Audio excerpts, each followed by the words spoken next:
in the Northwoods.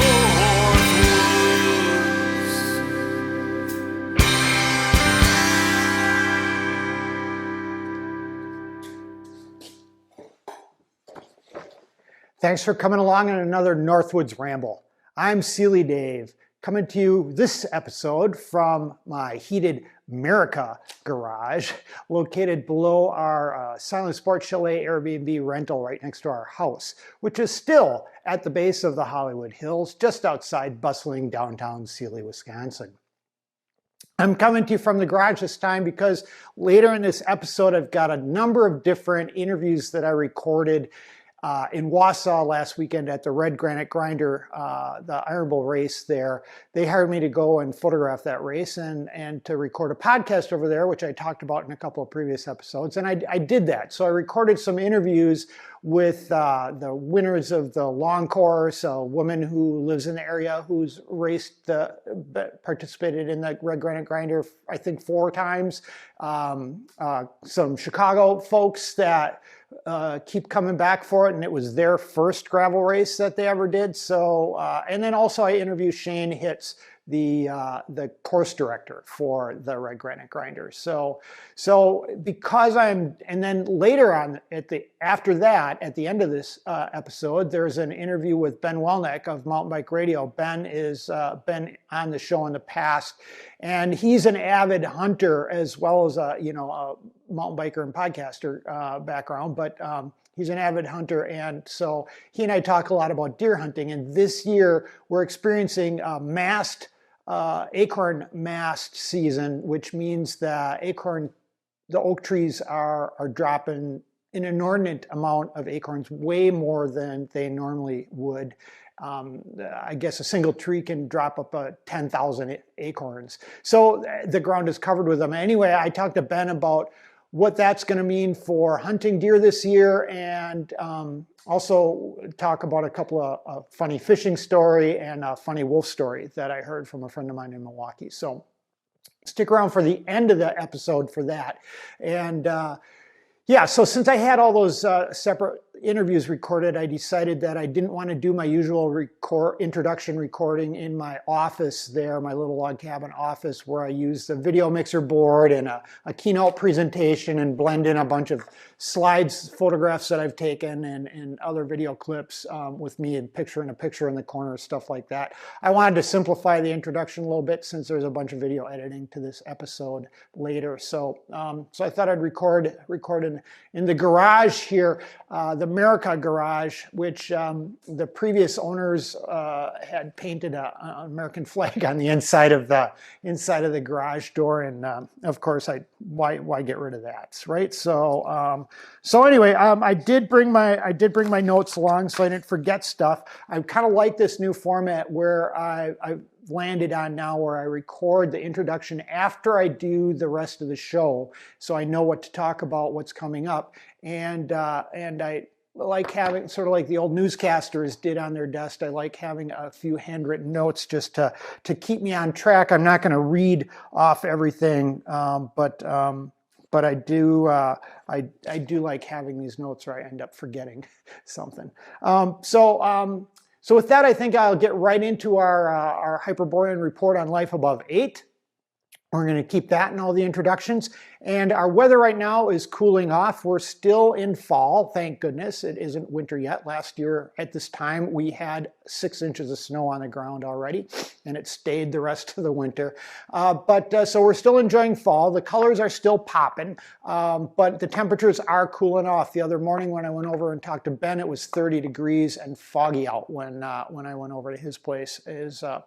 His A-frame, his Seeley Oaks A-frame in Seeley, not too far from here. So yeah, but it has been warming up during the day still. So that day it got up into 60, so I was able to, after all my weekends working this summer, finally waterproof the deck on the porch outside the rental. So if you're coming to stay at our rental, the deck is all waterproof now. It's been weather sealed.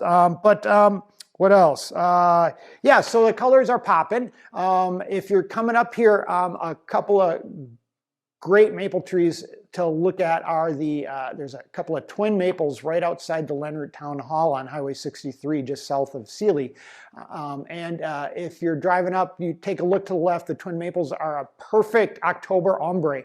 They're yellow at the bottom and fade up to a bright red at the top. A really spectacular pair of twin maple trees. The Canba trails are in pristine condition right now, although with all the leaf fall and the acorns, as I mentioned, with the mast year for acorns, beware of nature's ball bearings on the trails, and the leaves can be a little slippery. As far as other trail news, the trek trails at OTM that were supposed to have their grand opening last weekend had to postpone that. It was pouring rain here that entire weekend, so they postponed the opening to October 28th, which should be next weekend from the published date of this podcast. So October 28th at Mount Telemark, they'll have the grand opening. I've already seen, though, videos of folks riding on all the trails from the green and blue to the black. And I've ridden on some of them. I haven't ridden on all of them, obviously, yet, but they appear to be open, and the black looks bomber. I'm not sure I'm going to attempt it. It has some pretty big jumps, some massive berms, like 15-foot tall berms, and really steep rocky sections. So it looks like it'll be a cool course for enduro style races and riding as well. And then the blue is done, and that looks super cool as well. Looks very fast, but again, all the features appear to have alternates, or most of them appeared to in the videos that I saw of people riding it. And then there's greens as well. So you've got everything from fast, fun, flowy greens to all the way to the blacks for the send it first and ask questions later crowd. Let's see what else. In other news, for the first time ever, the Sawmill Saloon ran out of walleye. I only mention this because a couple weeks ago, when we finished the Tour de Schwamingen, my wife and I and the crew from Wheel and Sprocket, on that Sunday after everybody got back from a successful Tour de Schwamingen, we went to the Sawmill for dinner, and I was talking up the walleye sandwiches, and we got there and Drew said, for the first time ever, they were so busy, they sold out of walleye. And then they also did not have their delicious shaved prime rib, their primetime sandwich, which they make from the leftover prime rib from Saturday nights, because they sold out of all their prime ribs. So it's been a weird fall that it's been so busy with visitors. Often this has been the shoulder season when, the racing's done, the mountain biking is kind of like, on the downside, and we're just waiting for snow. But it's been busy, so that's great for the local economy. But if you're coming to visit, it may mean you still have a longer than anticipated wait going into a restaurant or tavern, and they may be out of some things. So just keep that in mind.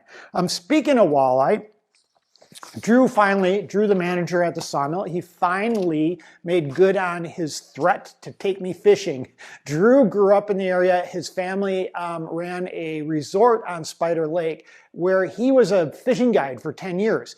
And I've been hearing all Drew's stories when I stop in at the Sawmill about, I caught, 20 walleye, just kept catching them and releasing them, dropping them back in. I couldn't stop. So I've heard all these stories about slab crappie and walleye coming in faster than you could reel them in. Drew kept threatening to take me fishing, but it never really happened, and for one reason or another. But finally, Drew and I got out fishing. We went over to Moose Lake. We had a great time. We caught a bunch of fish. I talk about that. There was a kind of a funny fishing story to that. I talk about that with Ben at the end of the show. So thanks, Drew, for getting me out on the lake. And my first time fishing, or second time fishing all year.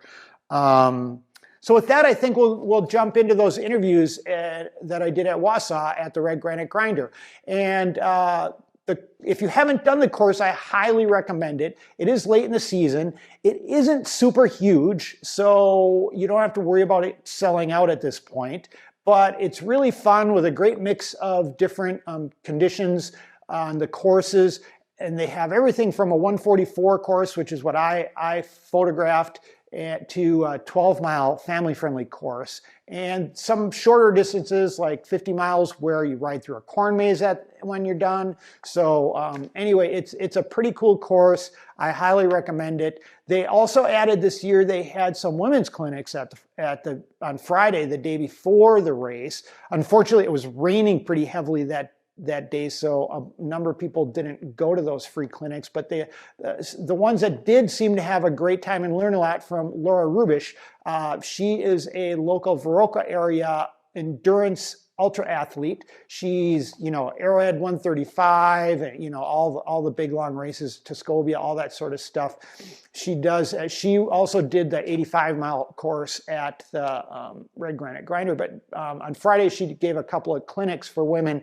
And I did some photos there, and as I said, I'm not mixing those photos into this intro like I normally would, but you can find those on the Red Granite Grinder or Ironbull Facebook page. They have a gallery of my images up, and you can get a better idea what the course looks like. It's pretty darn cool. The drone shots that I did at the minnow ponds will give you a great idea how beautiful it can be. And then I didn't make it into the corn maze, but there was pumpkins on the course and stuff like that. So kids were making grilled cheese sandwiches at one of the aid stations that I stopped by. You get a lot for your registration fee. It's a really fun course, so I highly encourage folks to sign up for that next year. And with that, I guess we'll take it right away over to Wausau. And I'll get off my little Manitou bar stool bouncy seat. So thanks again for coming along on Northwoods Ramble, and let's go to Wausau now. Hi, thanks for coming along on Northwoods Ramble. What's your name? My name is Sandy Hoogland. Sandy, thanks for joining us on this little podcast. What'd you just do? I just did the 86 miler. 86 mile. 87, 88, something like that. 86 mile Red Granite Grinder. That's right. And are you from Wausau? Or? I live about 10 miles north of town. Oh, cool. Have you done the event before? I've done it 3 times.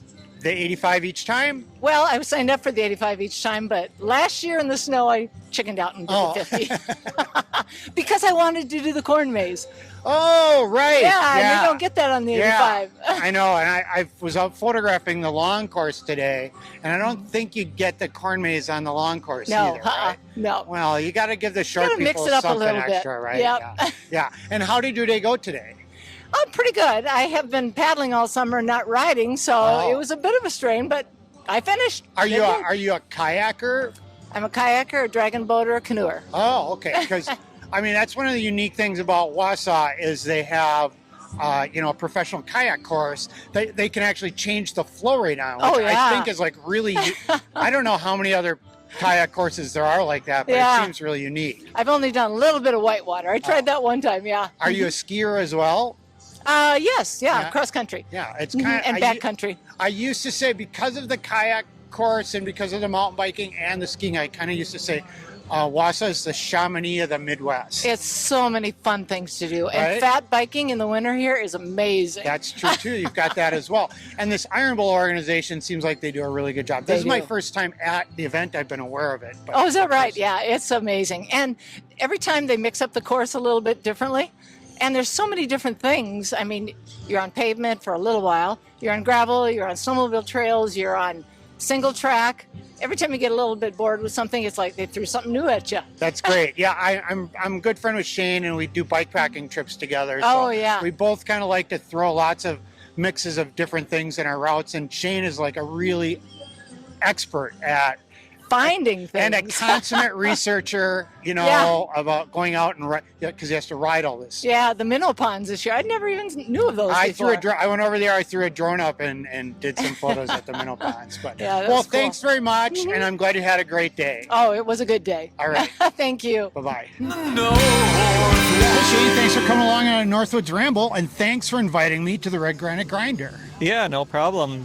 Glad having you all here. Yeah, it was a blast. I covered the long course today. I went out and photographed the riders along the long course, and one of the highlights for me that's the previous person I just interviewed just mentioned is new was those minnow ponds. So tell the viewers a little bit about how you added that or why you added that to the course this year. Okay, so we actually crossed Highway 29 on a safer way, on an overpass, instead of trying to cross with traffic. And when I was looking at the course on how to get through Edgar and do it the best way possible, the town of Edgar? The town of Edgar, I had to reroute through Scotch Creek, which is another single-track section that everybody really loves. So when I was looking at my Garmin, I noticed just like a green on the Garmin. So I'm like, oh, there must be some park over there too. I'm going to go check it out. And it was amazing. I didn't even know it existed. And then that was only about a month ago, probably. And then that's something to say that you didn't know something was out here, because you're a pretty good researcher at riding gravel and finding connections. Right. So when I rode through there, I was just like riding all around the Minnow Pond Park, and then so I made this little path through the park that went in between the ponds. There's probably four or five ponds there, and then there's a little path that goes in between them, which is really cool and unique.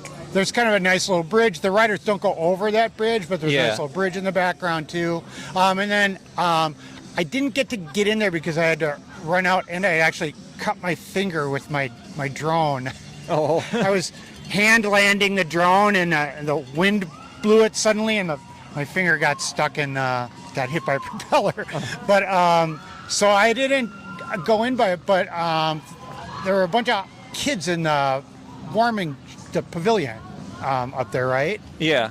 Yeah, so we rented the pavilion as a shelter for our aid station, and I don't know what they did there because I wasn't out there. It looked like they were heating something up on stoves. Yeah, I heard they were making hot dogs. Oh, is that what grilled cheese, maybe? Oh, that was the grilled cheese station, maybe. Okay, maybe that's what it was. I saw something like that marked on my course. I didn't get to see what they were making. So one thing the aid stations do is they do something a little unique, and they always like to make some kind of food. I heard that Cindy's aid station up mile 70, she had soup, I heard. So wasn't there maple syrup somewhere too?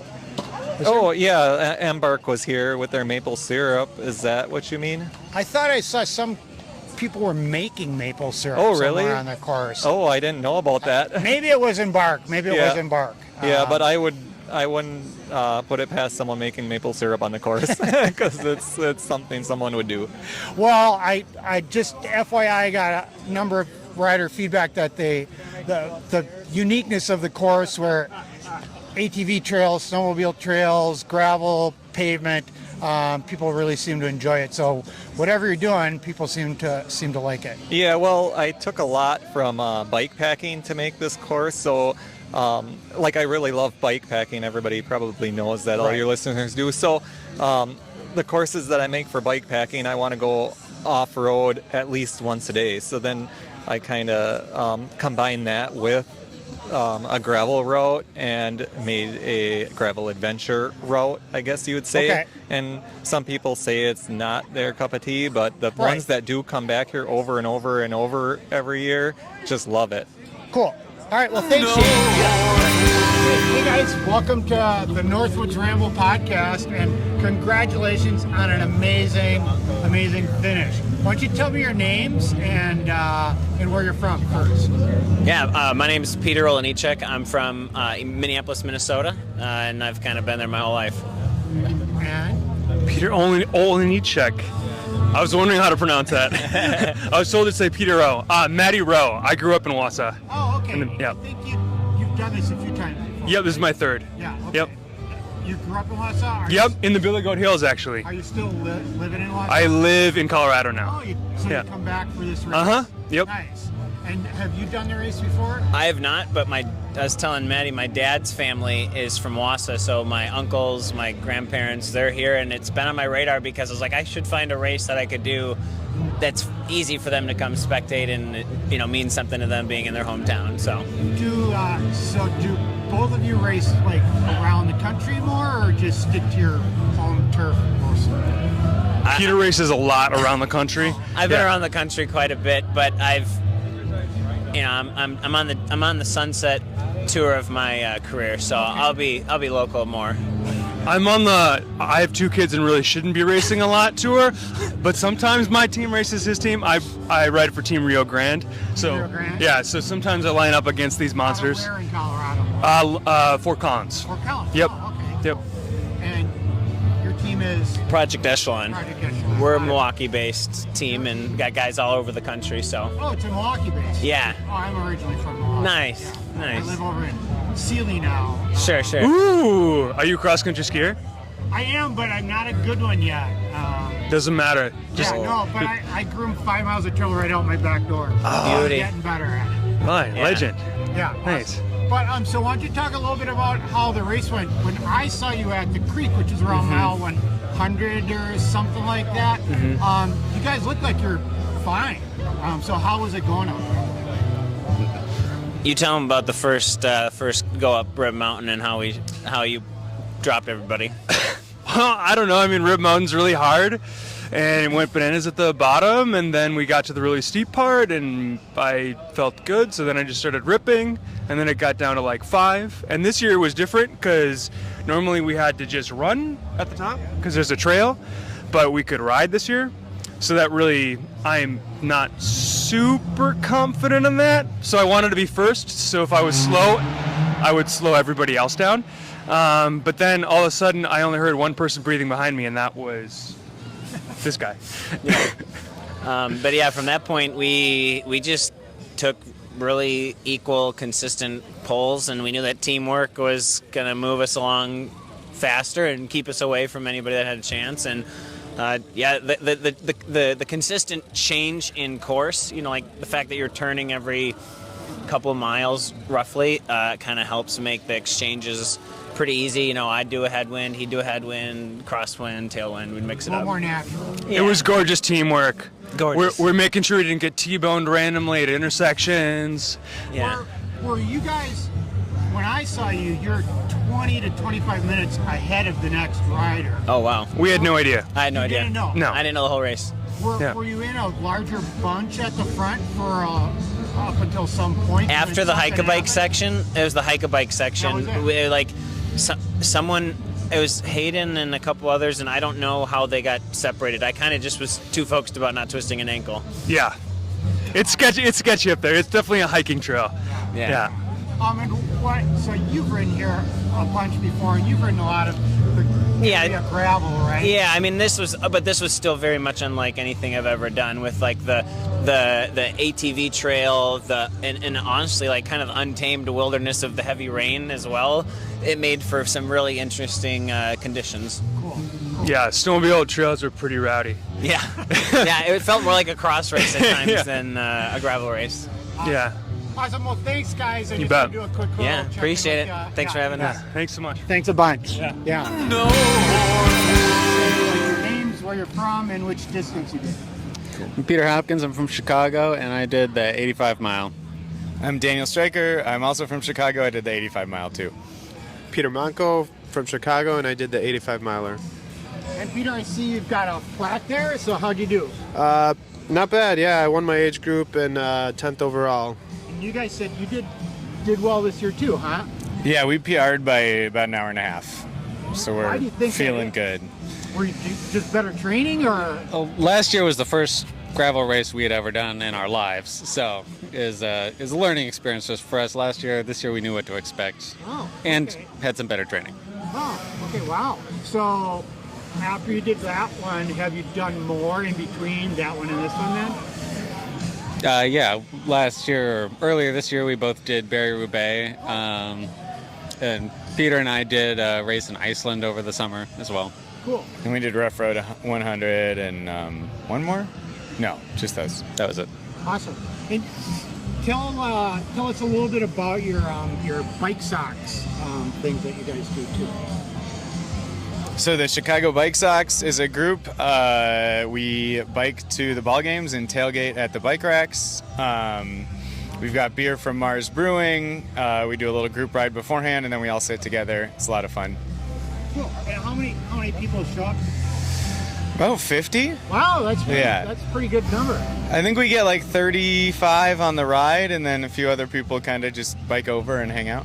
Cool. And do you do you buy a group bunch of tickets or something ahead of time? Yeah, so the White Sox actually set us up with a link that people can buy tickets through, and then they sit us all together. So we don't have to like predict how many people it's going to be, or Super cool. yeah, That's super cool. yeah.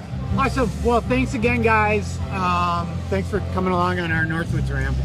Yeah, thank you for having us up here. I was born, foot my mouth. I was born a little too far south. Maybe we could stray off course for good in the Northwoods.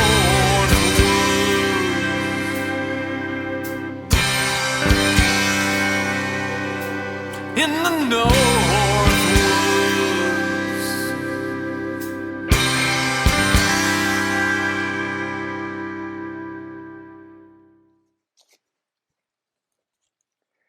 Hey everybody, thanks for coming along on this Northwoods Ramble. I hope you enjoyed that episode, the interview from Wausau with all those folks at the Red Granite Grinder.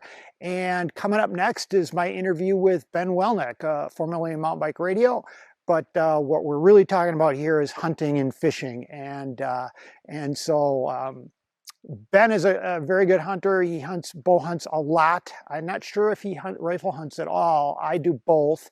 I mostly bow hunt though with a crossbow, just because it's so much more accurate and so much more deadly, even than my compound bow.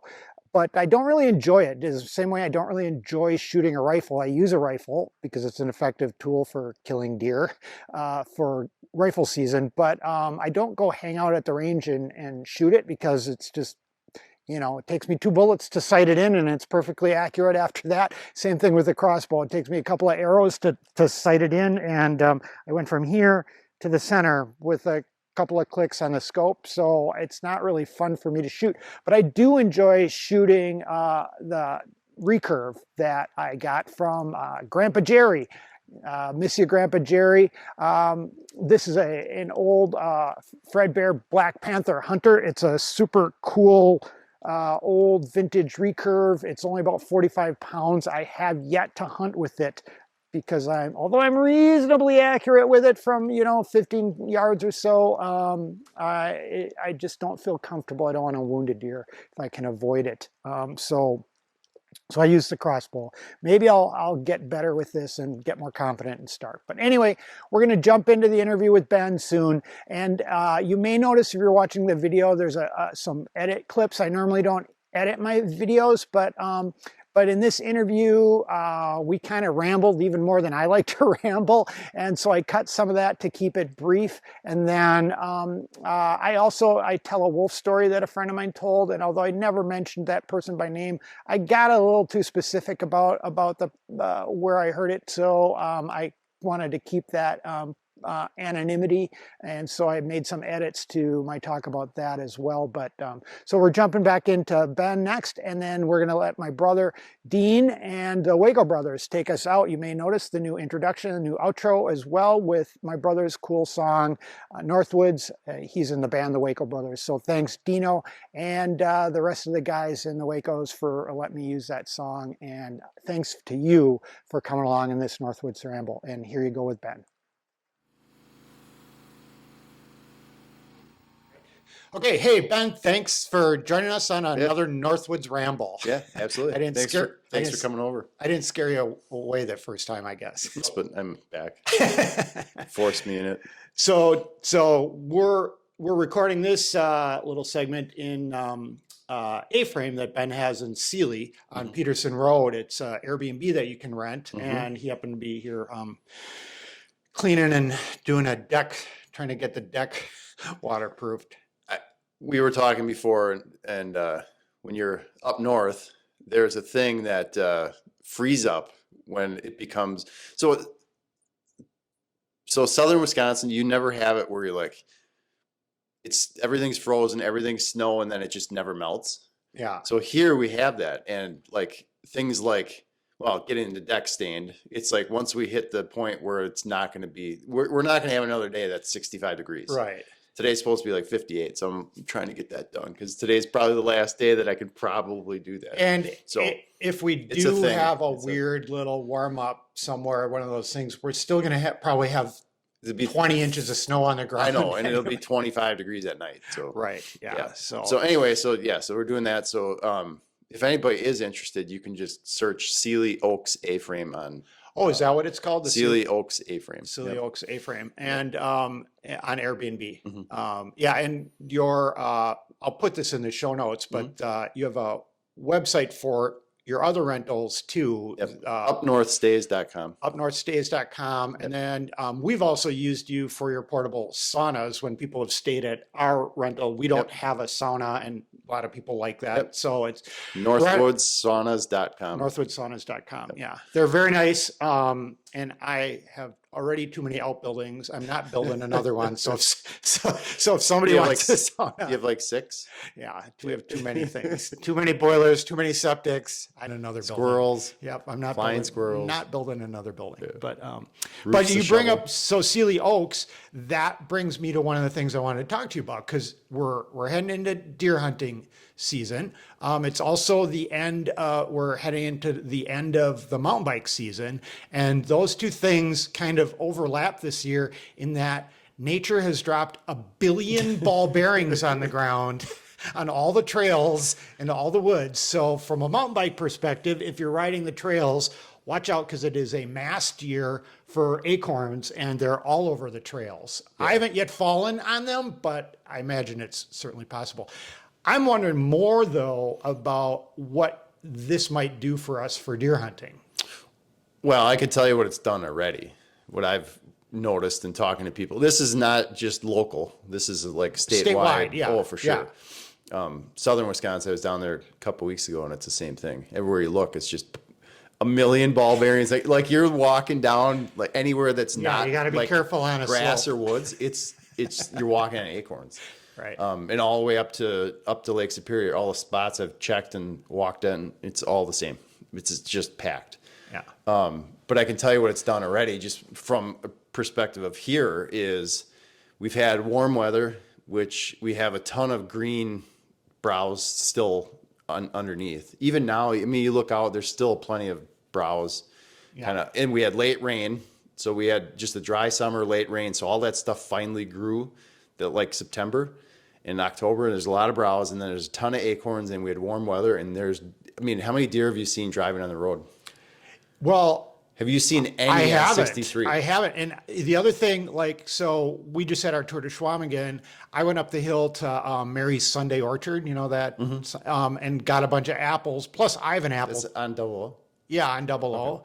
Plus, I've got an apple tree. So I brought a whole cooler full of apples along on the tour de Schwamingen for the 50 people that we have ride. Still had half a cooler full of apples that were now a week old. So I'm like, I just dumped them out, and I figure I'll just dump them out in the back on one of the trails for the deer, and they're all still sitting there. And any other year, they'd be gone immediately. They'd be gone already. But the deer are... So there's been no movement of anything. Right. Yeah, like if you see deer moving, it's because they're bedded probably right there. Right, because they don't have to go anywhere. anywhere. They don't have to go anywhere. To find food. Yep. Right. Yeah. So I mean, all the trips back and forth on 63, I haven't seen a deer in weeks. Right. So baiting, and I don't bait much. Now baiting is Sawyer County's out for this year. Is it? Starting October 5th, so last week. Yep. So now Sawyer County's out because they found CWD and a deer down in Washburn County in August. So now Sawyer's out. I hadn't even heard that. Yes. And I don't bait much, but usually when I go out to my stand, I'll bring like a baggie full of corn, because I've got some for baiting my squirrel traps and stuff like that. And like I'll eat an apple on my way out and toss that out, just so there's something to stop. They stop at a little bit, but that's out now. Yeah, unless you're in Bayfield County. So you can hunt Bayfield County and do that. It's still legal. Where I mostly hunt is, But so basically we got to wait for the rut for movement. Well, no, we just need some cold weather. We just need a little bit of cold weather and frost like this. Well, we had at least some of the browse. So we had frost this morning. Little weather report. It was 30 degrees and very foggy when I got up this morning. Yep. It was foggy up here because I was pressure washing. So I looked out. It was just. But the roads are super foggy because of the temps. Yeah. But yeah, we just need some cold weather to get rid of this at least. And then there's still a lot of food. So pretty much you're going to start seeing movement next week just from the rut perspective. Yeah, that's what I think mostly. But it's just, I can't believe I haven't seen a deer on 63 in like 3 weeks. No, and back and forth. I usually take, I haven't looked, here's one place that, because they people down Randy Sec, feed the deer constantly. So if you keep going through cable and go down Randy Sec, who is it that, Rasmussen's have got a little farm down there that Shelley keeps her horse at. So we've gone, Liz helps with Shelley's horse. Okay. So there have been 50 deer in their front yard, 50. And they're coming down, you got to watch out. And they're not afraid of anybody. Okay. So that may be one place you could see them. But I know. And when do you think we're going to get pre-rut going? I haven't seen any. I haven't really seen scrapes too much. Oh, you're going to see I mean, if you're not seeing scrapes or rubs, you're not close enough. Well, I've got spots where I know where I see them, the same spots every year. You know? I don't know. It's starting next week. You're going to start seeing some early pre-rut stuff. So I'm finally not working any more weekends and stuff, so I'm going to be able to start hunting again and put a tree stand up. I'm excited about that. I did finally just get some fishing in. I have fished once prior to that this entire summer because I made the mistake I've told in previous podcasts that my wife and I both said yes to too many things, both friends and family visiting, as well as volunteering for all the events and stuff up here. And so we had a fully booked summer where I didn't get much time to go fishing or mountain biking or bike packing or anything. But it's all over now. My last event, this podcast will have some interviews I did at the Red Granite Grinder in Wausau. Okay. I just got back from that. That was a pretty cool event. Only 350 people, though. They had more than that in the past, didn't they? I don't think so. Okay.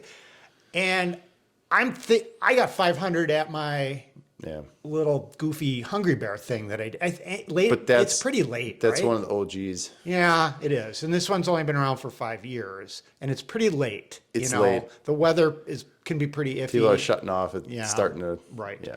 So anyway, when Drew, the bartender manager at the Sawmill. He's everything at the Sawmill. Yeah, he's everything. He's the manager. Sometimes he's a cook. He does bartend, but he's the general manager at the Sawmill. Drew, his family had a resort on Spider Lake, and Drew was a guide for 10 years, a fishing guide for 10 years. And so he's always, in the 3 years I've been up here, he's threatened to take me fishing. And he tells me fishing stories all the time about how I was pulling in walleye I couldn't get a line, and so I'm like, yeah, okay. But I think I texted you the other day, like Drew and I finally went out fishing. We went down to Moose Lake, and he said Moose Lake isn't super deep, but it does have a few holes, and Drew knows where they are. So we went over one of the deeper places, like 18, 20 feet, and that's where Drew thought the crappies would be, and they were. We were slaying slabs, just pulling in, and a few okay walleyes. Drew was catching more than I was. I was operating his semi-functional trolling motor on his boat manually because it would only turn to the left. So I had to, so you didn't say you had to turn it back? No, I had to crawl up. He'd turn to the left a little bit, and then we need to turn to the right. And I'd have to crawl up on the bow of the boat and manually turn it. Okay. Because Drew thinks that. Meanwhile, he's like, "Oh, got another one! Quick! I'm up on the bow. Just get back right. Get the net. Get the net. So I caught my share. I had enough for dinner when I got home. But it was fun fishing with them. But so we had this weird thing happen. These 4 guys on a pontoon boat. So it's a pontoon boat. So Is this a wolf story? No, I got a wolf story too. Okay, go 4 ahead. guys on a pontoon boat. So because it's a pontoon boat, I got to believe they're locals, right? Because people don't. Okay. Yeah, you're not traveling far with a pontoon. Taking your pontoon from lake to lake. Unless it's a rental. Oh, could have been a rental. Yeah, could have been a rental. Let's just assume they're local. Okay, so we're parked in this. It's not a big hole. We've got a buoy out, so we can remember where the deepest spot is. We threw a floating buoy out, and we're trolling trying to stay about. He doesn't have one of those fancy GPS ones, so Drew's got to manually steer in the back with his pedals, but it only turns one direction. Okay. Anyway, so these guys, they do like 4 laps around us. Fast or slow? Slow. Okay. And then they park like freaking right. It's a Thursday. There's one other boat out on the lake, so there are 3 boats out entirely. And Moose Lake's not that small. It's pretty big. It's pretty big. It's not huge. It's not like 20 acres. No, it's not like a little Smith Lake or right. Silverthorne or something like that. Right. No, it's a decent sized lake. And they're like, what Did they the start heck? fishing? Yeah, they're fishing right next to us with a trolling motor. They saw the buoy. I don't know. Like, Did you ask them where they're from? no, but guess what? They didn't catch any fish. Oh, In the 2 hours we were out there, Oh, really? nope, I did not see them hauling one fish, and we had. I'll show it in the intro, the little video of the fish. Yeah. I mean, we filled the cooler with giant crappies and crappies. We have 4 walleyes in there or something? Yeah, I don't know. and a bunch of really big crappies. So Yeah. it was a good day fishing. Yeah, good day fishing. And I don't know what's up with guys like And they that. were there for 2 hours. Yeah, they stepped by the entire time. We left. We left when it was getting cold and windy. The wind was blowing really hard that day. So it was hard to stay in one spot with a trolling motor, but we caught a ton of fish. It was really fun. 2 hours in and out, filled a cooler full of crappies. So it was great. He knows what he's doing. Yeah, he does. So thanks, Drew. So the wolf story. Sarah texts me that one of her fellow employees, one of their best employees, hunts up by Menominee, like Langley County over there, somewhere right in there. And he comes in, he's all cut up, and he claims he and his dad were stalked by wolves and then were attacked by wolves. They had to fight them off. And he went to the emergency room because he was injured enough. And the DNR is now out trying to euthanize these wolves because they have already killed 3 children and 50 dogs in the area. So immediately my first thought was, that can't be. 3 children? 3 children. Did you Google the? Anyway, go ahead. Yeah. So first I'm like, Because that would be like national news, not news. just like everybody here would be talking about it, but every deer hunter who hates wolves, you know, there are lots of those. Everybody. I mean, everybody. And so I looked it up. Nope. There have only been 2 human deaths caused by wolves in the country in modern recorded history. They were out west somewhere, none in Wisconsin in modern recorded history. The DNR has a website where they show all the wolf, human, dog conflicts that they have a GIS map that you can look, and it's almost always bear hunting dogs that are, taken out by wolves, and there aren't even a ton of them. You'd think there'd be more, but there really aren't. And no human. No, it's just cattle and dogs, mostly dogs. Yeah. So unfortunately, you're very good. One of your best employees is in a bar fight. Did something that he's too embarrassed to talk about, and he's making up a story. Yeah. And maybe he is a hunter up north and he hates wolves anyway. One of those anti-wolf deer hunters. So there's probably something to that. They got 3 kids, 50 dogs, so. My dad had an employee. My dad had a shop restoring classic cars. He still does. He's 85 years old. He just expanded his shop and hired more people. Really? Moved to a bigger shop and hired down more Milwaukee? people. Yeah, West Dallas. Okay. But a suburb of Milwaukee. So he had an employee once, James, I can't remember his last name, who he hired. And when he first hired him, my brother was working for my dad too. He filled out his job application for, who to notify in case of injury or something like that. He put some other guy's name, not his last name. And where to contact the guy, it just said RLI. And this James guy had like an English accent kind of, and we worked on British cars mostly. So sort of made sense. An English mechanic that's living in he had an interest Milwaukee, in doing this. Yeah. Right. Would do that. And he had other work experience. So, that he had, but on his listed for references. But his emergency contact was some other guy. Okay. And so when my brother asked him, what's RLI? He's like, oh, Rhodesian Light Infantry. So James claimed he was from South Africa and that he was a member of the Rhodesian Light Infantry as well and fought when it changed from South Africa to like Rhodesia and all that. There was I don't know the history of it, but it was this guy. Okay. So he claimed that, and we believed him. and he had some of the best stories about like when he these hilarious stories about waking up on Cyprus in a Citroen du Chevaux, which is a little ancient, cute, tiny little French car, a Citroen du Chevaux with a chicken on his lap, like great stories. And then all of a sudden he worked for us for like 2 years, I think, and was a very good employee, good mechanic. And then all of a sudden he disappeared and didn't show up for work. And we did not call the guy in Rhodesia, which doesn't exist anymore. Right. But a week or two after he was missing, this older guy comes in and asks for James. And we're like, no, we don't know what happened to him.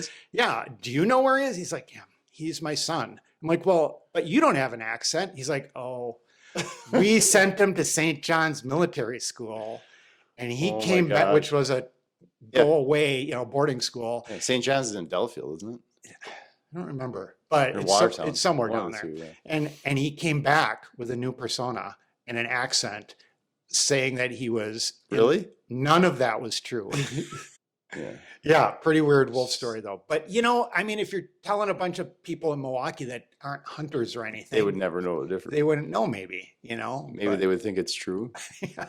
I'm not going to deny that there's, wolves could possibly do something. No, I wouldn't either. Like scare them out of the area or something. I mean, every time I've seen wolves, when I've been out around here riding my bike or something, even when I'm with Cowboy, the wolves just run away. Yeah, it's hard to see. I can't get my camera fast enough. They run quicker than bears do. Yeah. They're more flighty, I feel like, even than bears are. Shifty, yeah. But I have heard that wolf-human interactions are, because the DNR tracks those as well, are on the rise. But something like that would be national story. Right. Oh, yeah. Right. Yeah. Right. It would. If he comes back and he was at the hospital, if he went to the hospital with all those injuries and they're like, what happened? He's like, a wolf, that would be national news. Right. I'm sure it was probably a car crash with a DUI. Well, they attacked us at night at 2:30 a.m. I should have asked her to check his ankle for an ankle bracelet. Yeah.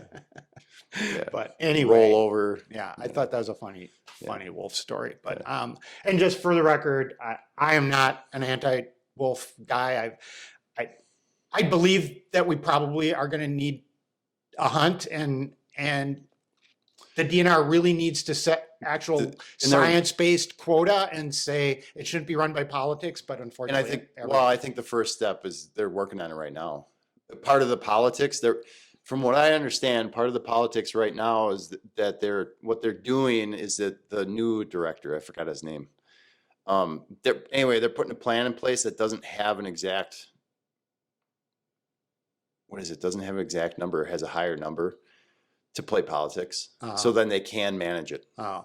So they're doing it so they can get this approved. Yeah. So then they can back up and manage it and say, okay, originally we said 200, I think it was like 200 or 250 would be like capacity. And there's like 1,000 more than 2,000. Yeah. So they need to figure out, because what it's going to do is start impacting, it's already impacted deer, but when it starts impacting the elk population here in South, there's going to be issues.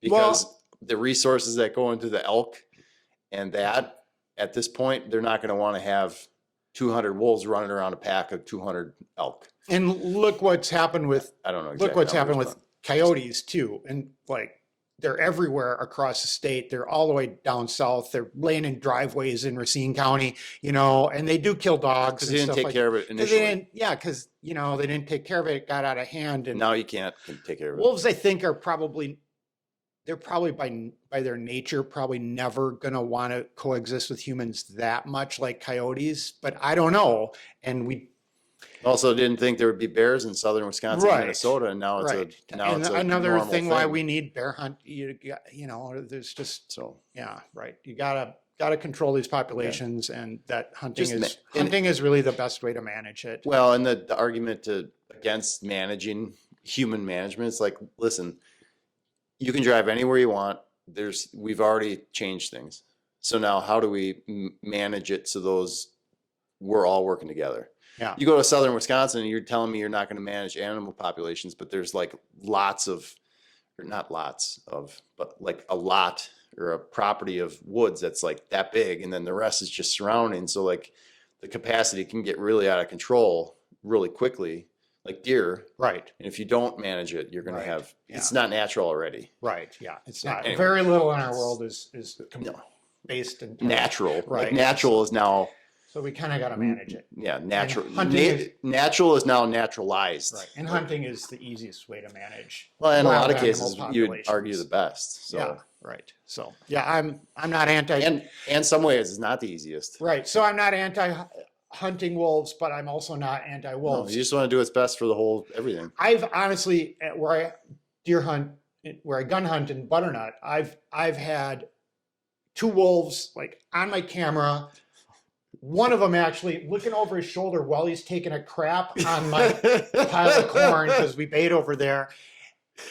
Like Oh my gosh. kind of like flipping. Yeah, The yeah, wolf yeah. is basically giving me the finger. Yeah. And 20 minutes later, there were deer on my stand. I know. You know, I wasn't there, but 20 minutes later, there were deer on camera. I So, know. yes, do they kill deer? Yes. Do they? We have so many deer, though. I mean, up north we don't have as many as they do down south. But, but there's Well, you could talk to some guys up in Douglas and northern Bayfield County, and they're not going to be too happy. no, I know, and there are a lot of people that think that, but you know, it's part of hunting. You know, It is the last 40 years. yeah, But and that's what we're in. I can't, like, I'm not exact. You're not, none of us are, when we say there's like an unbelievable amount of acorns, it's like, we're not even And exaggerating. if you're on the That's- trails, if you're on it's the mountain bike trails, you go around a corner. Be careful because that corner could have like Yeah. 1,000 acorns. And there's on no it. way to mitigate it. You Right. could blow it off one day and like a little Right. bit of, and Yeah, there's a but few there's more so fall. Many, so and many there's red just- oaks around here. Yeah.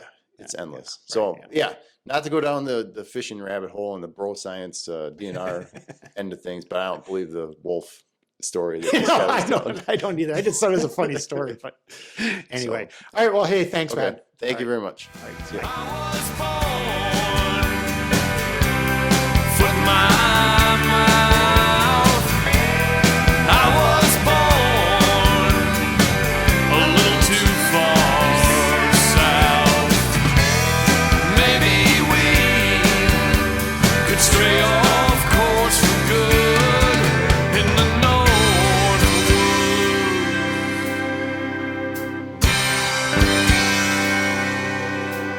In the North.